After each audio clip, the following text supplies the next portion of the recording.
பங்களாதேஷோட bowling lineup வந்து ஒரு நல்ல பவுலிங் லைனப். ஒரு டன்ஜித் ஷாக்கிப்பு, டன்சிம் ஷாக்கிப்பு, அப்புறம் இவர் முஸ்தபிசுர் ரஹ்மான், ரிஷத் ஹுசைனு, டஸ்கின் அகமது, இவர் ஷக்கீப்பு, பேக்கப்புக்கு மஹமுதுல்லா ரியாஸ், இந்த மாதிரி ஒரு நல்ல பவுலிங் லைனப். அவங்க ஒரு நிறைய கட்டர்ஸ் போடுவாங்க, நிறைய கட்டர்ஸ் பிச்சில். இப்போ நம்ம இங்கிலாந்து சவுத் ஆஃப்ரிக்கா மேட்ச்சில் பார்த்தோம், அவங்க வந்து பிச்சை யூஸ் பண்ணி நல்லா ரெஸ்ட்ரிக்ட் பண்ணாங்க. ஒரு ஃபுல் டாஸ் போடாமல் அந்த மாதிரி ஃபுல் டாஸ் போட்டாங்க. இந்த ஒரு பிச்சை யூஸ் பண்ணி நிறையா வந்து ரெஸ்ட்ரிக்ட் பண்ணாங்க.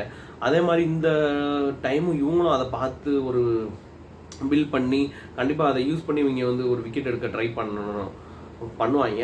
அதை இந்தியன் பிளேயர்ஸ் வந்து எப்படி ஒரு டிஃபெண்ட் பண்ணுறாங்க. ஏன்னா ரஞ்சித் கிட்ட இருந்து ஒரு பயங்கரமான ஒரு பேக் ஆஃப் ஹேண்ட் டெலிவரி இருக்குது அவர்கிட்ட ஸ்டாக்கில். முஸ்தபிசுர் கிட்ட இருந்து ஒரு நிறையா கட்டர்ஸ் இருக்குது. டஸ்கின் கிட்டேயும் அந்த மாதிரி வேரியேஷன்ஸ் இருக்குது. ஸோ இதெல்லாம் நம்ம கண்டிப்பாக இந்தியன் பிளேயர்ஸ் வந்து கண்டிப்பாக பார்த்து விளாடணும். அதை சமாளித்து தான் விளாண்டாகணும். பார்ப்போம் என்ன பண்ணுறாங்க பார்த்தா